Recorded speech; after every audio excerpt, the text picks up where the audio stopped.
दोस्तों नमस्कार। स्वागत है आपका अपने चैनल पे। उम्मीद करते हैं आप सब अच्छे होंगे। तो दोस्तों जैसा कि लगभग कंफर्म हो चुका है कि इटली भी अब बीआरआई प्रोजेक्ट को छोड़ रहा है। दोस्तों बीआरआई यानी बेल्ट एंड रोड इनिशिएटिव, जैसा कि आपको पता होगा, अगर नहीं पता होगा तो एक दोस्तों ये पहले जो सिल्क रूट हुआ करता था एंशियंट टाइम, बहुत पुराने समय में, जो ऊपर से इंडिया से होता हुआ चाइना से आता था और फिर मिडल ईस्ट तक जाता था, जिससे सिल्क वगैरह का व्यापार होता था और सब चीज़ें वहाँ से व्यापार होती थी। तो उसी के तर्ज पे दोस्तों कुछ उसी तरीके से चाइना भी इस नए ज़माने में अब के टाइम में उसने भी एक सिल्क रूट की तरह कई रूट बनाना शुरू किया पूरी दुनिया में।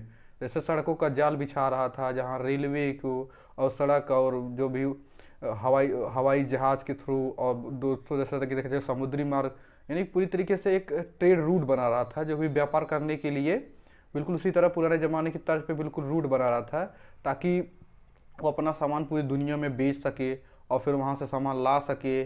और जैसा कि आप जानते हैं कि अगर कोई वहाँ पे इन्वेस्टमेंट किसी कंट्री पे करेगा तो वहाँ की सड़कें, रेलवे वो सब बनाएगा, तो उनका भी उसके लिए पैसे की ज़रूरत पड़ेगी।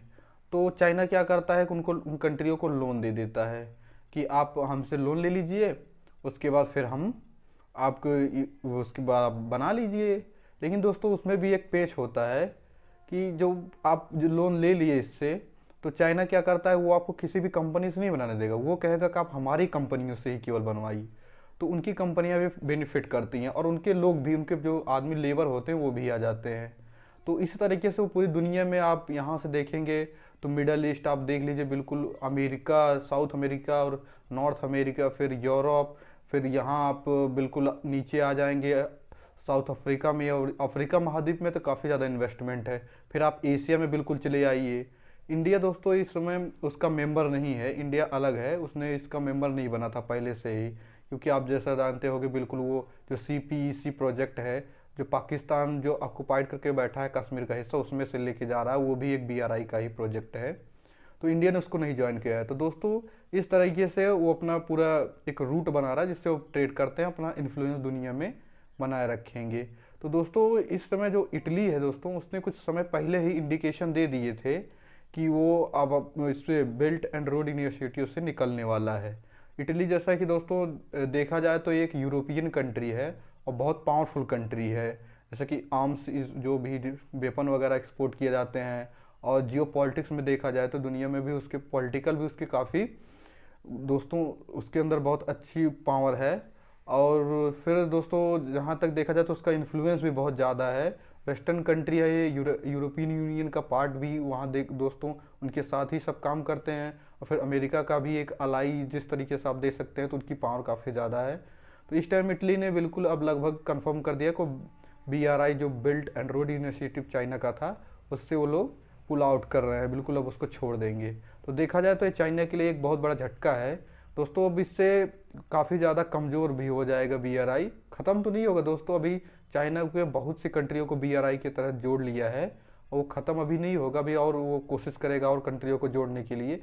लेकिन दोस्तों एक बहुत बड़ा झटका लगा है, क्योंकि इस तरीके की कंट्री जब छोड़ने लगेंगी तो धीरे धीरे और कंट्रियाँ भी छोड़ना शुरू कर सकती हैं।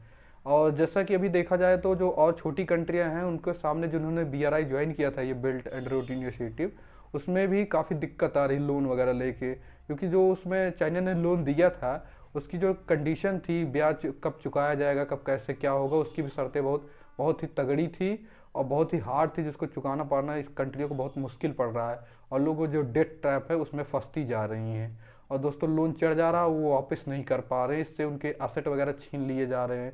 जैसा कि आप श्रीलंका के हम्बन टोटा एयरपोर्ट पे देखे होंगे, चाइना ने BRI प्रोजेक्ट की तरह वहाँ इन्वेस्टमेंट किया था, और जब वो नहीं लौटा पाया, रिपेमेंट नहीं कर पाया, तो उसने उसका एयरपोर्ट ही ले लिया। तो इस तरीके से छोटी छोटी बहुत सी कंट्रियाँ थी दोस्तों के लिए बहुत बड़ी समस्या है, और उनके भी एसेट बिल्कुल फंसते जा रहे हैं।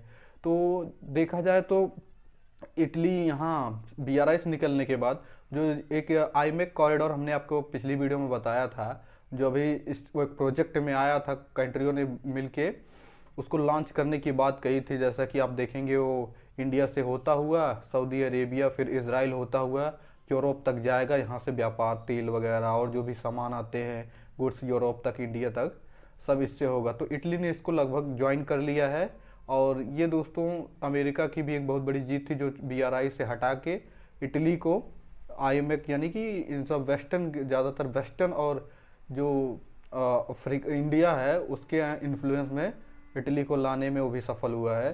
तो देखते हैं दोस्तों आगे जैसा भी कुछ होता है हम आपको अपडेट देते रहेंगे। और अच्छा, अगर आपको ये वीडियो अच्छा लगा होगा और हमारा जो हमने एक्सप्लेन किया अगर अच्छा लगा होगा दोस्तों, तो इस वीडियो को लाइक एंड सब्सक्राइब कीजिए। धन्यवाद दोस्तों।